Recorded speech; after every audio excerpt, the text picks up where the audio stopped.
Você sabia que em 1956 começou a lenda do maior jogador da história do futebol? Com apenas 15 anos, Edson Arantes do Nascimento, o Pelé, ainda era um garoto franzino de Três Corações, Minas Gerais. Mas o talento, esse já era de outro planeta. Em setembro de 1956, Pelé foi levado por Valdemar de Brito, ex-jogador da seleção brasileira, para fazer testes no Santos Futebol Clube. E sabe o que o Valdemar disse para os dirigentes? Esse menino vai ser o melhor jogador do mundo. E ele não estava exagerando. No dia 7 de setembro de 1956, Pelé fez sua estreia como profissional em um amistoso contra o Corinthians de Santo André. Ele entrou em campo nervoso, mas determinado. E adivinha só? Fez logo um gol. Sim.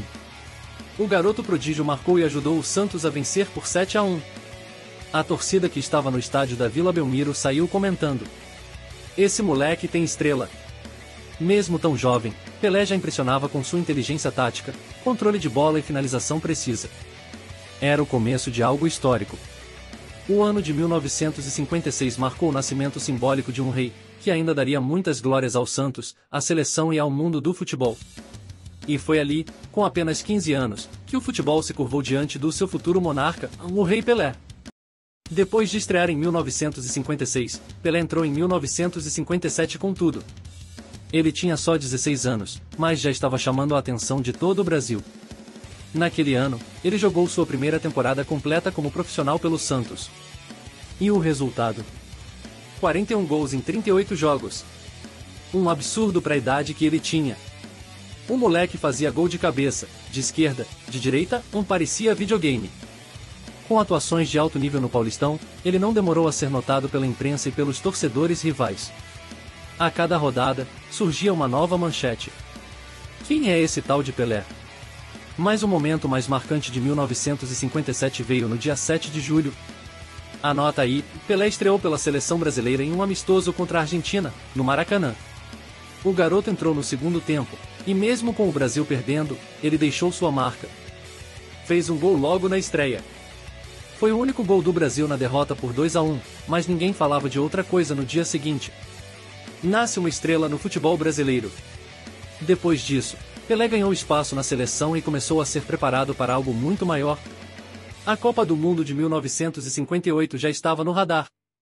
Em 1957, Pelé deixou de ser promessa e virou realidade. Era só o começo do domínio de um rei que encantaria o mundo. 1958. O ano em que o mundo se ajoelhou diante de um garoto de apenas 17 anos. Pelé começou o ano ainda como promessa. Estava bem no Santos, mas ninguém imaginava o que ele faria na Suécia. Ele foi convocado para a Copa do Mundo meio que na dúvida. Estava voltando de lesão, era o jogador mais jovem do elenco e começou o torneio no banco. Mas na reta final da fase de grupos, o Brasil precisava de algo novo. E então, o técnico Vicente Feolala colocou o menino em campo. No mata-mata, Pelé virou uma máquina de fazer história. Quartas de final contra o país de Gales. Gol da vitória. Semifinal contra a França. Show. Hat-trick, com direito a drible do zagueiro e bola no fundo da rede. Final contra a Suécia, na casa dos caras. 2 gols. O primeiro, de cobertura, após matar no peito no meio da área.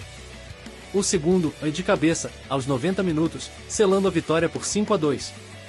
Aos 17 anos, Pelé se tornou o jogador mais jovem a marcar em uma final de Copa do Mundo, e o mais jovem campeão da história. O planeta inteiro se rendeu àquele menino brasileiro. Ele chorou no gramado, foi carregado nos ombros, e ali nasceu oficialmente o rei do futebol. Em 1958, Pelé não foi só campeão. Ele virou lenda.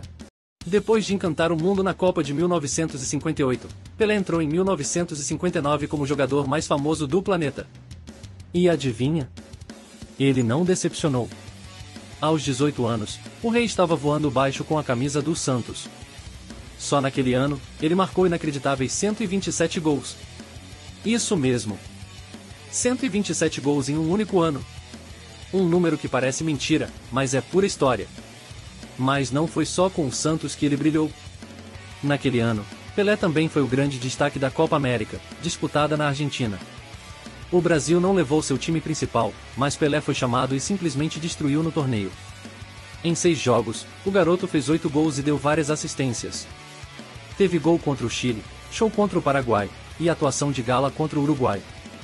Contra a Argentina, em pleno Monumental de Núñez, Pelé fez 2 gols e quase calou o estádio lotado. Mesmo com o Brasil ficando em segundo lugar, Pelé foi eleito melhor jogador do torneio. Artilheiro isolado. A imprensa da América do Sul não teve escolha. Todos concordaram. Pelé é imparável. Em 1959, o menino virou ídolo internacional. Onde ele passava, os estádios lotavam, os zagueiros tremiam e a torcida aplaudia em pé. O mundo já sabia. Pelé não era só o futuro. Ele já era o presente absoluto do futebol. Depois de brilhar no mundo em 1958 e destruir a América do Sul em 1959, Pelé chegou em 1960 com uma missão clara: consolidar seu reinado no Brasil e preparar o terreno para conquistar o planeta. Naquele ano, o Santos já era respeitado, mas ainda buscava afirmação como o maior clube do país. E quem liderava essa missão? Claro, o camisa 10. Em 1960, Pelé teve mais uma temporada absurda. Foram 110 gols em 54 partidas. Ele fez gol em clássico, em amistoso, em jogo decisivo. E se alguém ousasse marcar ele em cima? Drible curto, corte seco e bola na rede. E com esse desempenho insano, Pelé levou o Santos ao título do Campeonato Paulista, sendo mais uma vez o artilheiro da competição, com 34 gols. A cada rodada, o nome dele ecoava nos rádios. Gol do Santos. Gol dele, do eterno camisa 10, Pelé. E sabe o mais impressionante? Mesmo fazendo gols de todo tipo, ele era humilde e obcecado por evoluir. Treinava finalização, batida de falta, cabeceio, tudo com perfeição cirúrgica. E ali começava um novo projeto. O Santos e Pelé planejavam dominar também o futebol internacional. Amistosos na Europa e na América Central lotavam estádios. Onde o Santos ia, Pelé era a estrela principal. Em 1960, Pelé não só dominou o futebol brasileiro. Ele transformou o Santos em sinônimo de espetáculo. Era só o começo da era dos títulos internacionais. O mundo já estava de joelhos. E o império de um rei estava prestes a tomar proporções históricas. Você consegue imaginar um jogador fazendo golaço atrás de golaço, sendo comparado a um super-herói em campo? Pois é. Em 1961, Pelé não era só o melhor jogador do mundo. Ele era inacreditável. A temporada foi mais uma vez absurda. Pelé marcou 110 gols em 54 jogos. Sim, e de novo mais de 100 gols em um único ano. E foi em 1961 que ele marcou um dos gols mais lendários da sua carreira. O gol de placa no Maracanã, contra o Fluminense. No dia 5 de março, ele pegou a bola no meio-campo, driblou 2, 3, 4, 5 adversários e tocou na saída do goleiro.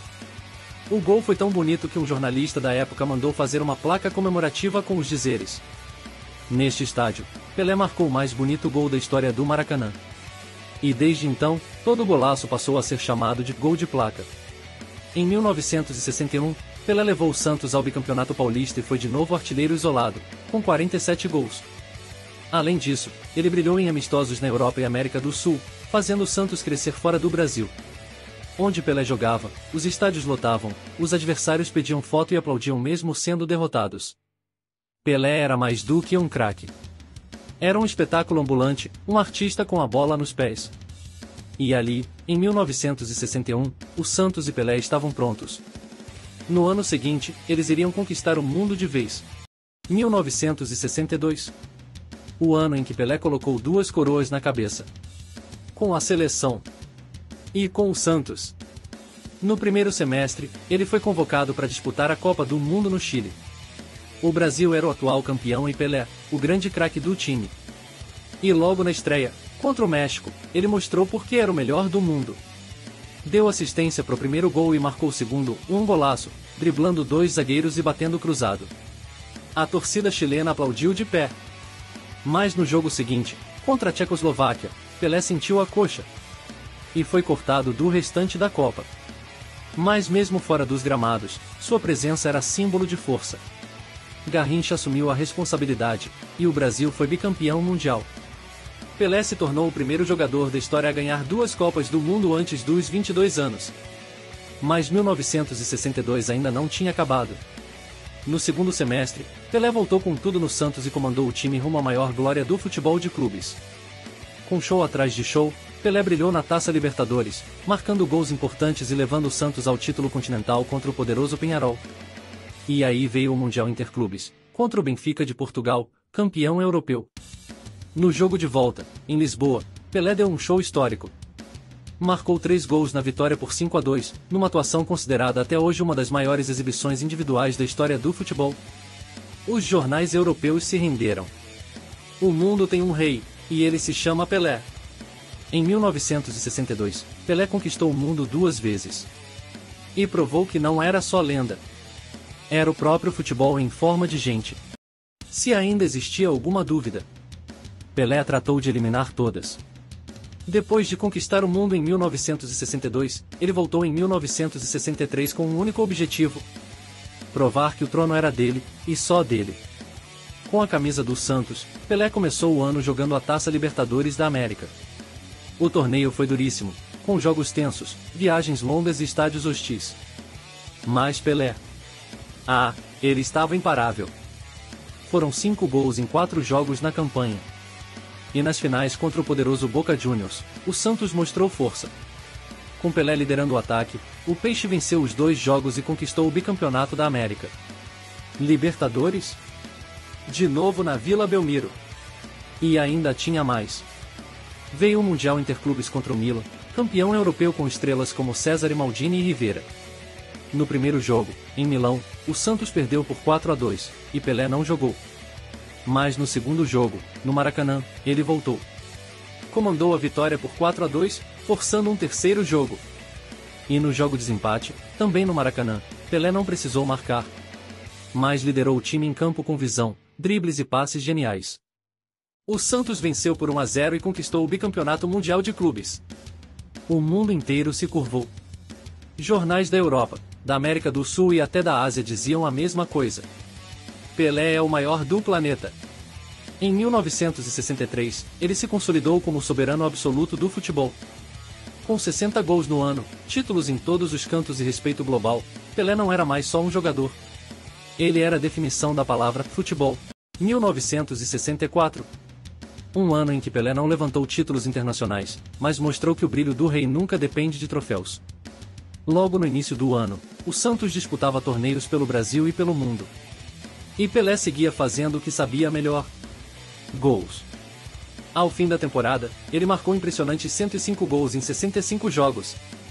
Sim, mais uma vez passou da marca dos 100. O cara era uma máquina de balançar redes. Em clássicos contra Corinthians, São Paulo e Palmeiras, Pelé deixava sua marca com gols decisivos. Driblava todo mundo, inventava jogadas que ninguém pensava. Era show em todos os estádios. No Campeonato Paulista, o Santos teve um dos melhores ataques da história. Com Pelé liderando a linha ofensiva, o Peixe marcou 103 gols no estadual. Mas no fim, quem levou o título foi o Palmeiras, no saldo de gols. Uma derrota amarga. Mas nem isso tirou o brilho do camisa 10. Em amistosos internacionais, Pelé continuava sendo atração mundial. Na Europa, as filas nos hotéis aumentavam quando o nome dele estava na lista do elenco. Todo mundo queria ver o maior do mundo em ação. Um jornalista argentino resumiu bem: quando Pelé joga, o estádio inteiro respira diferente. Em 1964, mesmo sem troféu novo na prateleira, Pelé reafirmou que o mundo já sabia: ser rei não é ganhar sempre, é brilhar sempre. 1965. O mundo já sabia que Pelé era o melhor. Mas naquele ano, ele fez questão de relembrar a todos, com golaços. O rei entrou na temporada com fome de bola e de títulos. E liderou um Santos arrasador no Campeonato Paulista. Resultado? Campeão estadual, com o time marcando mais de 90 gols no torneio. E adivinha quem foi o artilheiro? Ele mesmo, em Pelé, com 49 gols só no Paulistão. Isso mesmo. 49 gols em um único campeonato. Teve gol de bicicleta, de falta, de cabeça, de cobertura. Era como se ele tivesse um cardápio de gols. E escolhia o tipo a cada jogo. Em uma das partidas mais lembradas do ano, Contra o Juventus, Pelé driblou até o goleiro e parou a bola em cima da linha, antes de empurrar com carinho profundo da rede. Era provocação? Não. Era arte. Era Pelé sendo Pelé. Fora do Brasil, o Santos seguia fazendo excursões internacionais, levando o futebol brasileiro para os 4 cantos do mundo. E onde tinha jogo do Santos, tinha estádio lotado. Todos queriam ver o número 10 em campo. Um jornal francês escreveu: Pelé é o jogador que justifica o preço do ingresso e só com o aquecimento. Em 1965, Pelé marcou 98 gols no ano. E mesmo com o mundo aos seus pés, seguia treinando como se fosse um garoto sonhando com a primeira chance. A verdade é uma só. Enquanto o futebol existisse, Pelé seria o seu maior espetáculo.